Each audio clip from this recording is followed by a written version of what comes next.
Hello, friends. Welcome back to my YouTube channel and welcome to Chat with the Author. This is a new live stream that I'm doing on Mondays starting at 5:30 p.m. Pacific time every week that I am here. If I'm not in town, I will give you guys a heads up on YouTube in the community section, or I will say it in the week prior. But today we are talking about help. I think my loved one is an alcoholic, a survival guide for lovers, family, and friends. This is all about alcoholism, about relationships with alcoholic persons. This is about your questions about addiction, recovery, alcoholism, living with a person, being in a codependent relationship with someone who drinks or uses, and your role in it, their role in it, what your questions might be. This is a passion project for me. This book, I published it in 2016. And if you do have questions throughout, and even if you are watching this on replay, then post your questions in the comment section below, and I will reach out to your question via the comments.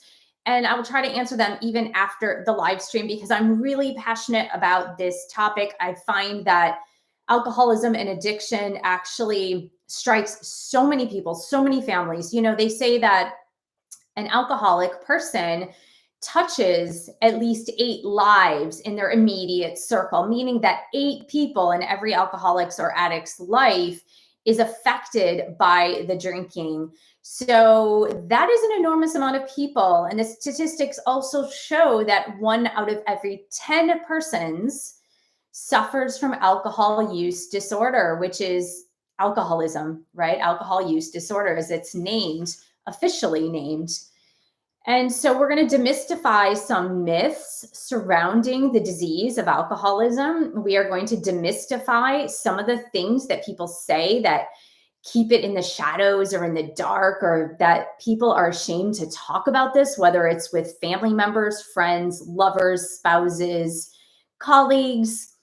There are so many instances in which we are put in situations with others, loved ones, parents, for example, even who have dealt with addiction or are still dealing with addiction. And sometimes as people that love those who are in relationships with alcoholics, they don't know how to manage this relationship. It's a really difficult, very difficult relationship to manage while the alcoholic is still actively drinking.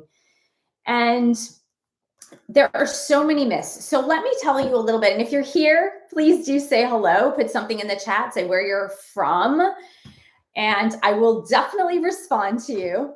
So I'm going to explain to you how I wrote this book, why I wrote this book, and also what affected me and my personal life. I'm not going to talk too much about that because also I have a playlist on YouTube, and it's actually in the info section of this video. So it's either below or beside the video. It is definitely in the info section of the video. And so you can go, I think in that playlist, there are 45 videos on loving an alcoholic person, whether they are your mother, father, sister, brother, son, daughter, best friend, boyfriend, girlfriend, or spouse. So I have an entire playlist on this. So I'm not going to get too much into my personal story, which is also in this book as well. But I was dating an alcoholic since 2013, between 2013 and 2018.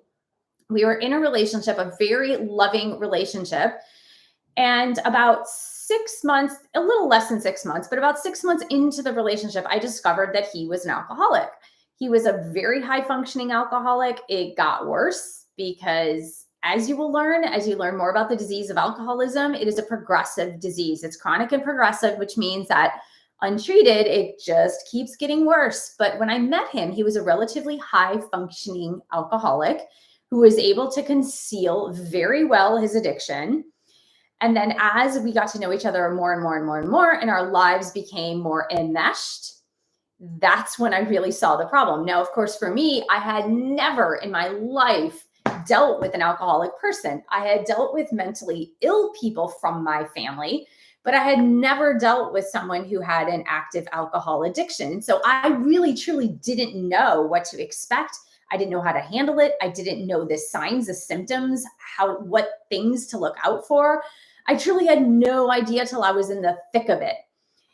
And as many of you know, if you've ever been in a relationship with a person who has an alcohol or drug addiction, you know that once you're in the thick of it, it's very hard to pull away from it, because most alcoholics and addicts are very charismatic. They're very loving people, and they are people, right?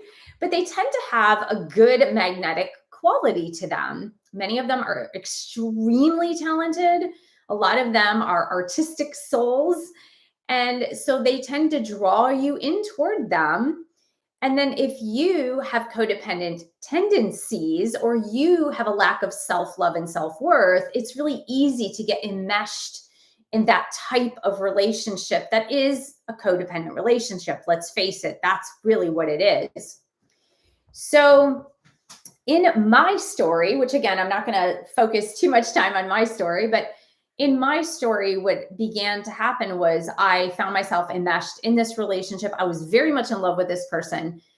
And so I looked for answers, and I began reading books looking for answers, but there weren't too many books out there on this topic.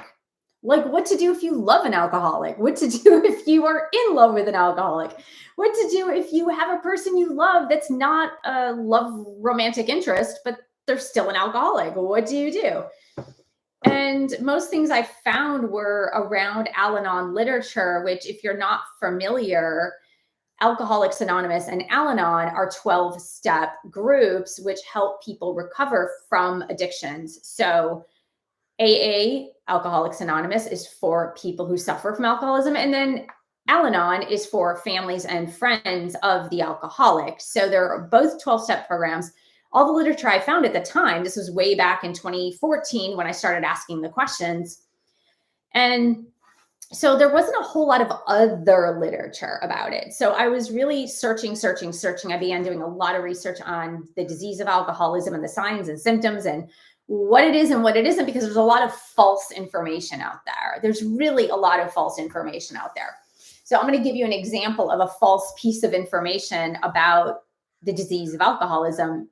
Some people say it's not a disease, and actually it is a disease. It's a physical and brain disease that affects the person on all levels. Now, some people say it's genetic, and it is, right? There is a genetic component to it. Sometimes there's not a genetic component to it.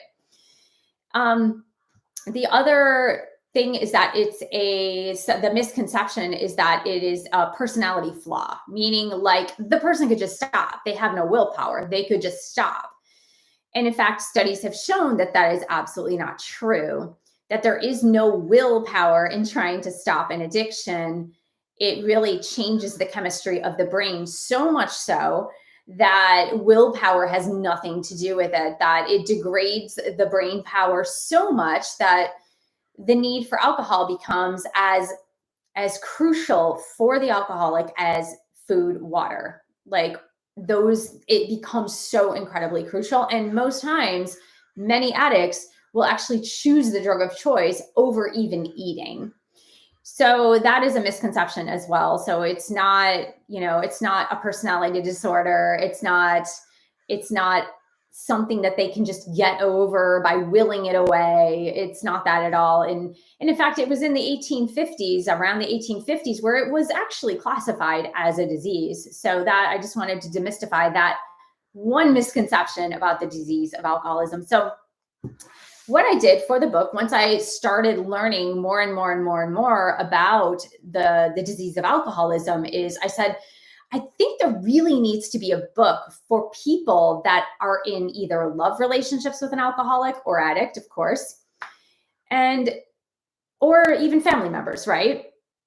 And so I decided to interview 10 alcoholics in long-term recovery who were attending AA meetings and who had remained sober for anywhere between 2 to, I think, maybe 15 years was the longest. That maybe it was even longer than that. I can't really remember now. It's been a moment since I wrote the book. I wrote the book in 2016. I did my research in 2015 for the book.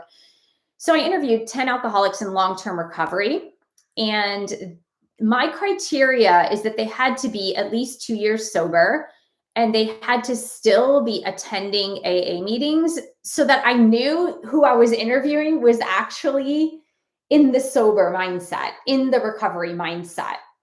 Because I wanted to get their stories. I wanted to understand what it was like to crawl inside the brain of an alcoholic. Because for me personally, I had no clue what it was like to be that. I had no clue. And even my alcoholic person at the time, it was really hard to like get inside his brain because they're so guarded. There's so much denial that they tend to sugarcoat things or outright lie about things because they're very, very ashamed about what is going on because they truly don't understand what's going on with them. And so this book is really a compilation of all the stories, but in categories. So the fascinating part was I addressed certain categories like the Dr. Jekyll and Mr. Hyde attitude of the addict, which, if any of you have been in a relationship, any type of relationship with an alcoholic, you know about that Dr. Jekyll and Mr. Hyde attitude. You know that sometimes you can wake up one morning and they're one person, but when they start drinking, or even if you don't know if they have been drinking, they're a totally different person. And it's like they're two completely separate people. The one who is the loving person that you're in a relationship with and they're attentive and loving and kind. And then the other person, the person once they begin drinking or using, and that's a totally different person seemingly. And then I did things on like one of the chapters is inside the mind, inside the mind. And one of the chapters is denial and disillusionment. So each of the 10 of the alcoholics in recovery that I interviewed would give stories on each of these things. So they talked about denial and disillusionment. They talked about the Dr. Jekyll and Mr. Hyde. They talked about lying. They talked about discovering their first day of sobriety. Like, that's incredible, right? Because if you have been an addict or an alcoholic for 5 years, 10 years, 15 years, 20 years, to know what it's like to go 24 hours without a drink for most of them is not unknown. They just don't know what that's like. Most of them said, when I first became sober, I couldn't remember the last day that I did not take a drink. So, alcoholism is a progressive, chronic, and fatal disease. I really want to talk about that because most people don't know this. So, alcoholism, if it is untreated, it is a progressive disease. What does that mean? It means that over the years, the disease will get worse and worse and worse and worse and worse and worse and worse and worse. Okay. Chronic. Chronic means that as long as they're drinking, they will continue to drink. It means that there is no cure for this. If their brain is programmed to drink as much as they can drink, then they're going to keep doing it. It's chronic. There is absolutely no cure for this. And third is fatal. Most alcoholics will die if untreated. Again, it always goes back to untreated. Most alcoholics will die from the disease of alcoholism. Now, a lot of times it can come in the way of over drinking or overdose. And we will talk about the progressive piece in just a minute with that. But most will die from that or die from like liver cirrhosis or kidney failure, as an example. So that is what, or dementia. That's another thing that happens in the progressiveness of alcoholism. So let's talk a little bit about the progressiveness of the disease, because this is something that is also unknown to most people. Because of the progressive nature of the disease of alcoholism, usually what happens over the course of the years is, because the body adjusts to the amount of alcohol that the alcohol is seeking to get the same feelings of pleasure that the alcohol would bring to them, they need to escalate it to other things. So what does this mean? It means that An alcoholic who starts with beer or wine will typically, but not always, will typically transfer to another type of alcohol. So, for example, if they were a wine drinker and as the disease progresses, they will need vodka in large quantities, for example, to keep the progression of the disease going. And if that is not the case, if you know an alcoholic who's just a beer drinker, and I do know some, meaning that I spoke to, that drink a 24 pack of beer every single night, they will do things in addition to get the same buzz for them to keep the addiction going. So some of them will take prescription pills and drink the 24 cans of beer every single night. Some of them might do additional recreational drugs and drink the 24 cans of beer every single night.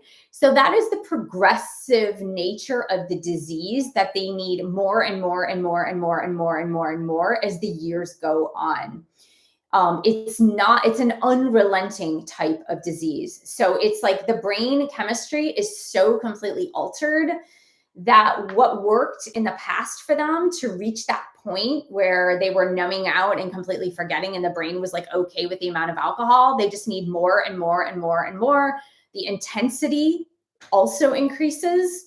So often you see crossover where an alcoholic will also be using prescription pills, or an alcoholic will also be using recreational drugs. So that's the progressive nature of the disease. And that's something that most people don't know about. The thing about the disease being chronic is that the only cure currently for alcoholism is abstention from alcohol completely and or any other drugs. And here is why. Because of the chronic nature of alcoholism and how it alters the brain chemistry and how it continues to alter the brain chemistry, when an alcoholic switches to another substance, it doesn't allow the brain to heal, and it is still igniting that same addictive pattern that the alcohol did. So sometimes you will hear alcoholics say, I'm cured. I switched to smoking pot every single night, but I don't drink alcohol. Well, that's just known as a switched addiction. It's not that they're cured, it's that they've replaced the alcohol with another drug. And so you often hear of things like this. Many alcoholics who are very much in denial about their addiction will say, I won't drink vodka anymore. I won't drink whiskey anymore, but I'll just drink wine. It doesn't matter. Alcohol is alcohol is alcohol is alcohol. Yes, the quantity that you would need to ingest to have the same amount of effect on wine is certainly more than the amount of whiskey you might need, but it's all alcohol, right? So that's just something that alcoholics say to try to deter a family member, friend, or lover off their path, right? They're like, no, I'm not an alcoholic. Look, I switched to wine. I switched to beer. No, that's just called a switched addiction. So the only cure for alcoholism is abstaining from alcohol. Like, you can't cure it. It's an incurable disease. You can just have abstention and then recovery. So let's talk the difference between being sober and clean and recovery. Okay, this is a really important point. There are many ways to recover. I'm not going to pretend that the 12-step program is the only way. It is a way that has been around for years and years and years and years. It has tended to work. And in fact, all 10 people that I interviewed for my book were all in 12-step programs, and it worked for them. So I'm not going to pretend that that is the only way. It is the most common way. So let's talk about being sober versus being in recovery. So being sober is not the same thing as being in recovery, but to be in recovery, it requires you to be sober. Does that make sense? So let's say your alcoholic person wakes up one day and is like, I've had it. I'm going to stop drinking. Well, first and foremost, if someone is a hardcore alcoholic, they should never go cold turkey and just stop drinking, because the body is so accustomed to it that they could have seizures, they could have a heart attack. Like, there are many medical things that could go wrong if the body is accustomed to having its 24 beers every single day, and all of a sudden the next day the person decides, I'm not going to do that anymore. The brain has been so chemically altered that that's when people drop dead. So it's always best to go through a detox at a hospital so that they can safely wean you off that alcohol. Otherwise, there could be some major repercussions. People will go through major seizures, for example. So yeah, I would never recommend people just going cold turkey if they have been alcoholics for a long period of time and they have been consuming large quantities of alcohol in their daily living. But a person that wakes up one day and just says, I'm done, I'm totally done, I'm not drinking anymore, this is it, and they have been drinking alcoholically, that is not the same thing as going into a recovery program. And here is why. Alcoholism is not a physical disease only. It is a physical, mental, emotional, relational, and spiritual disease.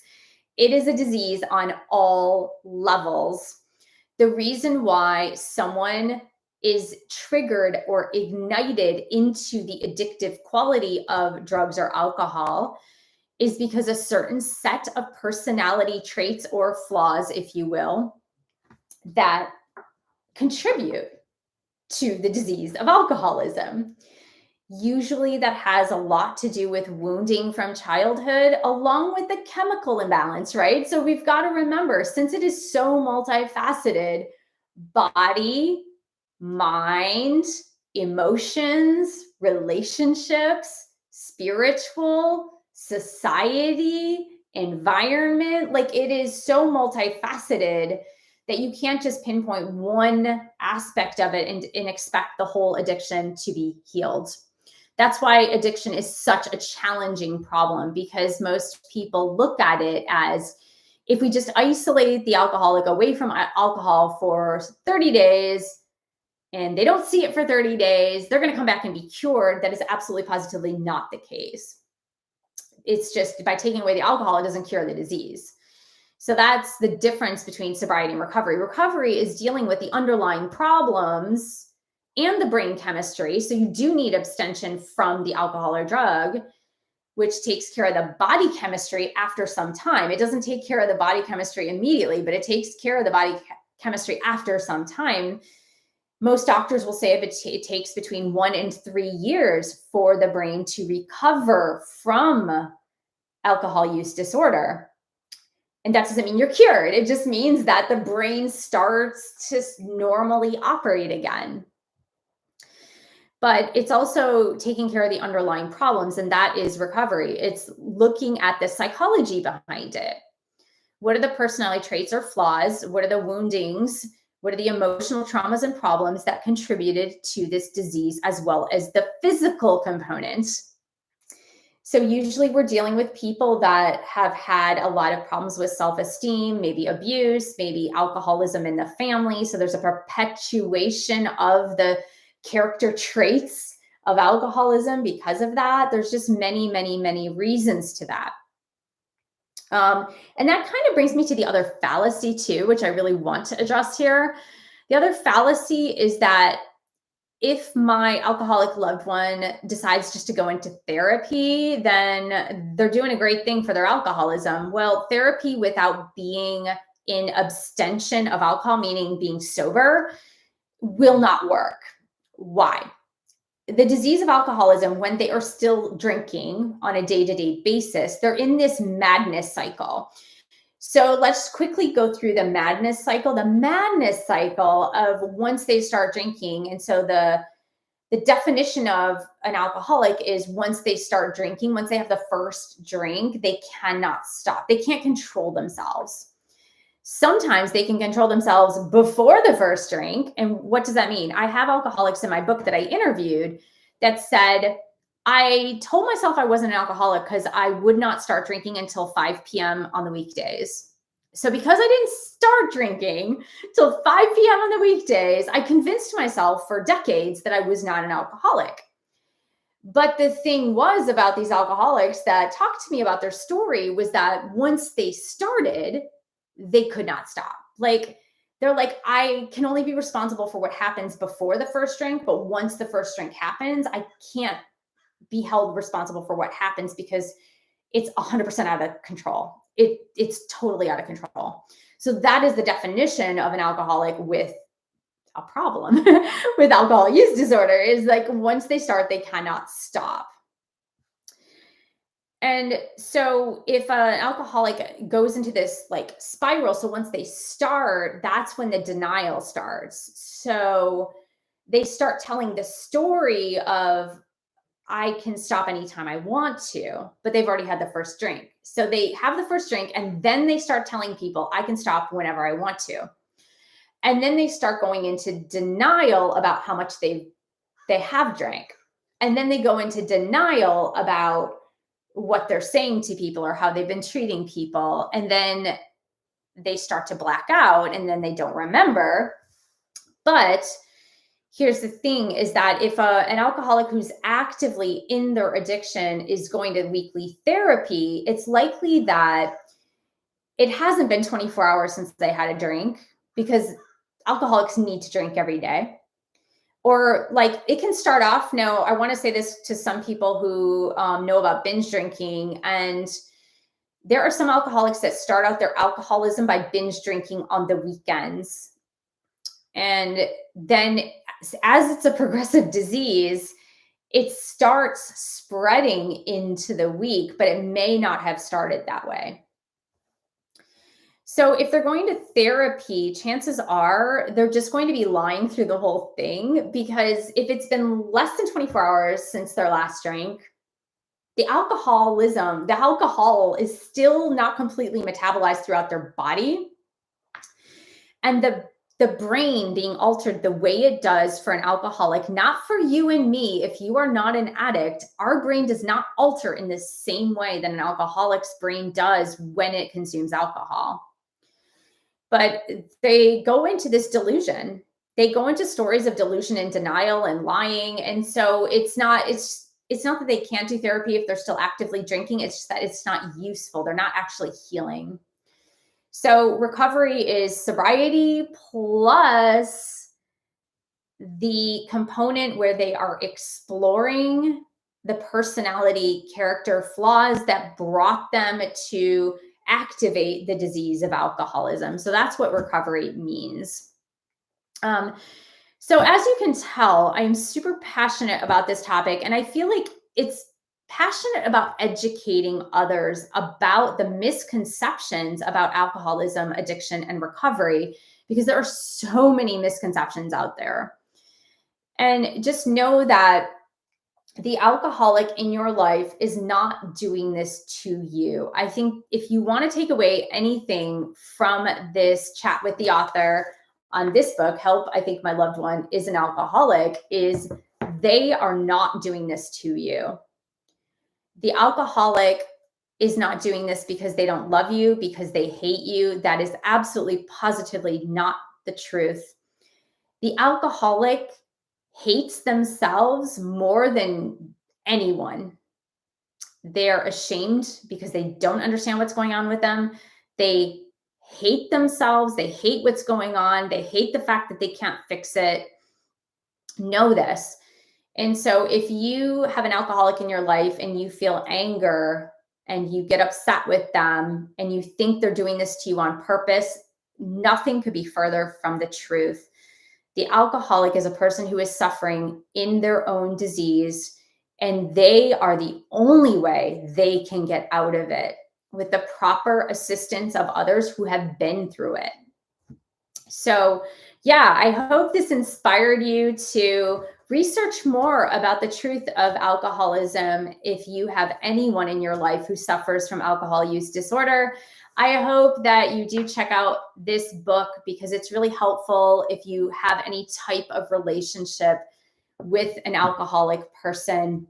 And if you have any questions for me or questions about the material that I just presented, please do put it in the comments section below. I want to thank you so much for joining me here today. Thank you so much for all of your support of my YouTube channel. Please subscribe below. Do check out the playlist on alcoholism, addiction, and recovery for loved ones. If you have a loved one who is an alcoholic, that playlist is in the info box. There are about 45 or 54. I don't know. It's one of the numbers. I looked this morning. There are many videos on the topic that you can check out. I want to thank you again for supporting me in this channel, and I'll see you in the next video.